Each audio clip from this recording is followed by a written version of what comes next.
The break for station ID. I'm Al McFarlane. You're listening to Conversations with Al McFarlane, broadcasting live from the Minneapolis Urban League in North Minneapolis. We're glad to be here. And we're doing what we call creating robust conversation.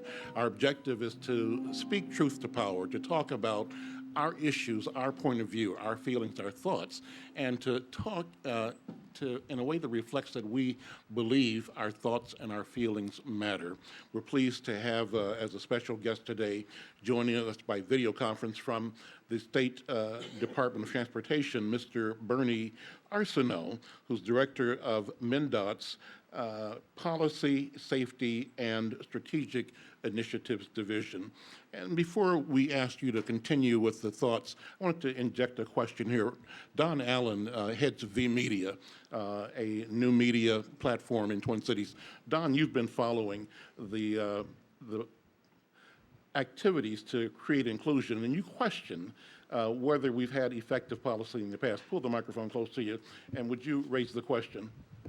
Yes, the question here is definitely compliance. And from what I've seen and what I've read, first of all, the DBE program is unconstitutional because if you are African American or a man of color, or a person of color that wants to start a business and do business with the state of Minnesota or MnDOT or even the city of Minneapolis, the paperwork is labor intense and you almost have to have a law degree to do it.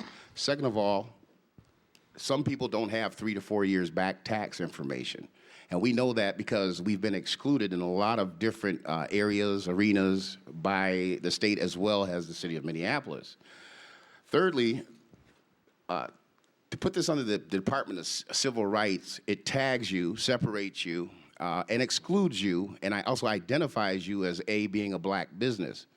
Therefore, when they go through the different applications, and actually in 55411, there is only one African-American DBE.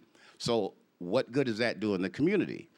My quick thoughts on it would be that based on the non-compliance for so many years, the last 7 years, why don't the Minnesota Department of Transportation and also the city of Minneapolis go back to 2007 till now, and based on what the compliance was supposed to be, distribute those dollars equally between the Minneapolis Urban League, Summit Academy OIC, and Sabathani Community Center. You're talking about a couple $100 million that was bypassed from the community to other contractors. Explain that. You're saying that if the goals that had been set had been met, $200 million more would have been passing through companies, jobs, businesses in our communities. Is that what you're saying? Actually, for MnDOT, it's more than that. The city of Minneapolis is about between $200 million, if not more, because, and I'm going to bounce back and forth in comparison just real quickly here. What has happened, there is not one single current city contract in compliance, period. The jobs that are passed along to CPED, the general contractors are already picked. The subcontractors are picked, i.e. Knutson. Knutson had a $9 million contract with the city of Minneapolis that totally went through the city council, and I had to actually questioned. I went to the Minneapolis Department of Civil Rights on yesterday and a month ago, and they told me to look up the information on the internet. Then I did a formal request based on the Freedom of Information Act, which they have till the 12th of this month to get me back the information. And I asked for the contracts based on the... You're not getting it. Let's ask MnDOT to respond to the general question that the history of exclusion has really disadvantaged our community. That's the point you're making. Bernie, what do you think? You know, as I've said, I had the opportunity to speak in front of a House committee earlier this year along with Mr. King and others. And, you know, at that point, I recognized and accepted responsibility for the numbers that we've seen historically in terms of our program. Now, what I said there is that, you know, MnDOT is where responsibility lies, and that we need to work to change that, and that's exactly what that group is for. That being said, and relative to this question in particular, you know, we have followed the federal laws relative to these programs, and I think the point about that is that this is a very complicated program. I agree that there's difficulty in in some of the paperwork in that, and that's exactly why we brought together this collaborative group of 26 different groups or people or businesses.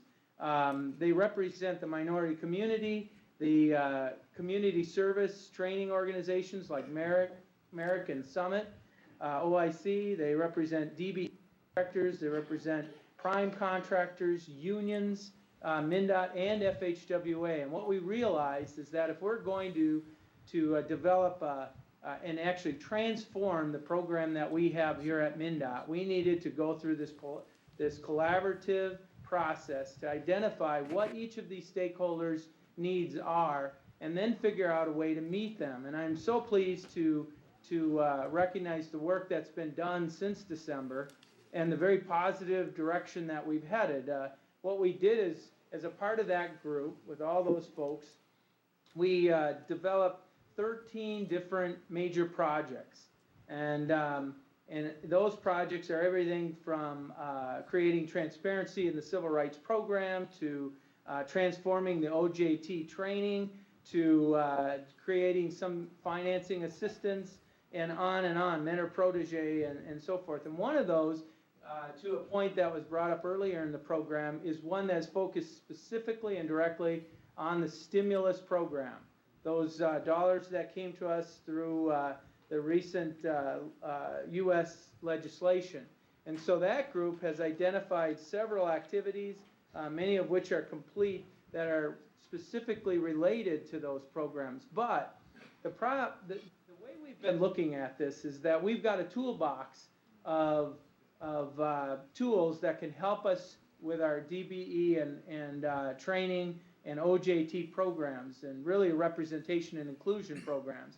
That toolbox is not really full right now, and some of those tools in there aren't the ones we need in order to increase that representation. And so this program of this work group is brought together to increase the tools in that toolbox, and ultimately, I believe it will provide us with a robust and sustainable DBE program that will see those numbers go up in the future.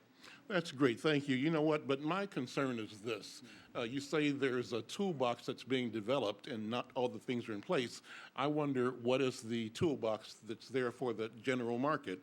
And I think that's the question that Don Allen was raising, that there is systemic access that affords opportunity for white businesses, but to do business for our people takes special work, and that seems to be on its face.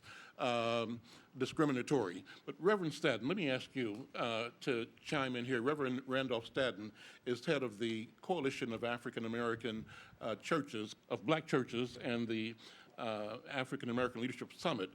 You've been fighting this battle for a long time as a former legislator, but also as a activist in community, telling our people and policymakers we got to do better. How do these arguments sound to you, and where do you think we need to go? Al, I think the arguments are weak. What we're talking about is the lives of a large number of people, and the lives of a large number of African Americans. Is his mic on? Is his microphone on? Okay, go ahead. And the lives of a large number of particularly African American people have suffered because of the institutional neglect that has in fact occurred. I keep saying that when we talk about now that we have an 8.1%, 8.4% unemployment. Well, if the black community had 8.1 to 8.4%, we would be jumping up and down and celebrating. We're talking about within the African American community, 10, 15, 20% unemployment among its adult population, which means that they've been devastated in so many ways as a result of the neglect. We don't need to have, and when we met with the stadium and the president of the Twins in the stadium, and we were fully ready to close down the stadium if in fact some things did not change. We met with the leadership of MnDOT because we in fact feel like that in the past